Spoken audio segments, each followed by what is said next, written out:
Hey everyone, Mr. Sujano here. In today's video, we're talking about a pretty big potential PS4 hardware issue, and it could affect a lot of gamers in the years to come. Let's get started.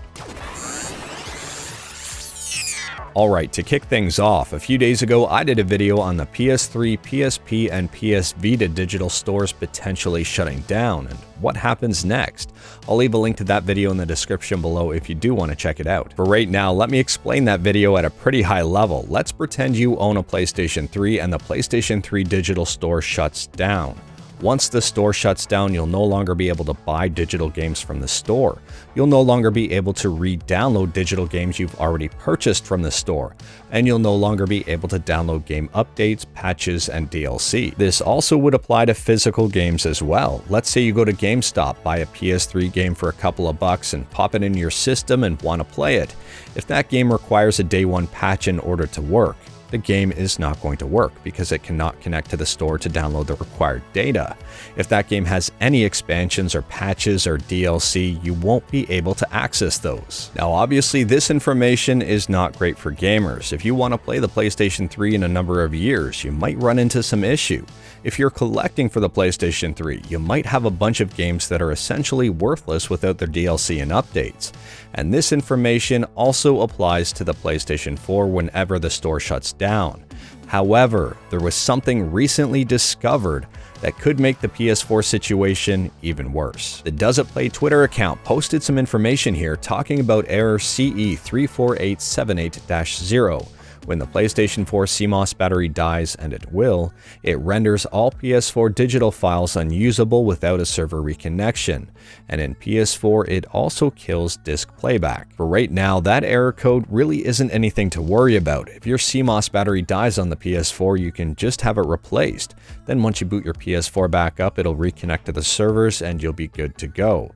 The problem starts when those servers are shut down, when the PS4 Store is shut down. Once the PlayStation 4 Store eventually shuts down and your CMOS battery eventually dies, because it will eventually die, your PS4 is essentially a brick. It's completely useless. You'll no longer be able to play your digital games.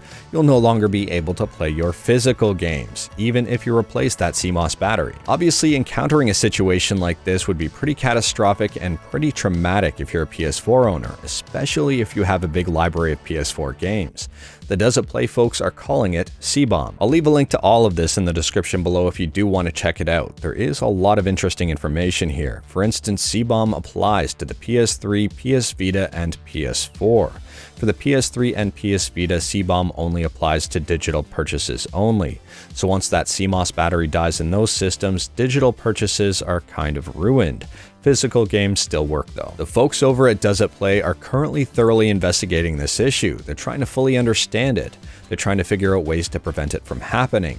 And when it eventually does happen, they're trying to figure out ways to circumvent it. If you're interested at all in helping them, they do have a testing procedure here with some disclaimers and a link to report your results. Right now, all of this information and investigation is still pretty early on in the process. There isn't anything to worry about just yet. The PS4 Store is probably going to be up for a number of years, and CMOS batteries last between 5 to 10 years, give or take. Some even last for longer. Fortunately, time is on our side here, and we've got a number of years before this becomes a pretty big problem. I'm remaining hopeful, I've got my fingers crossed, and I'm pretty confident something will get figured out sooner or later. It's just whether or not that solution is going to be an easy one or a complicated one. But anyways, that is all I've got for today. Let me know in the comments below what your thoughts are about C-Bomb on the PS3, PS Vita, and PS4. If you like this video, leave a like. If you didn't like this video, leave a like. Hit that subscribe button, check out my other videos. Thank you everyone, take care.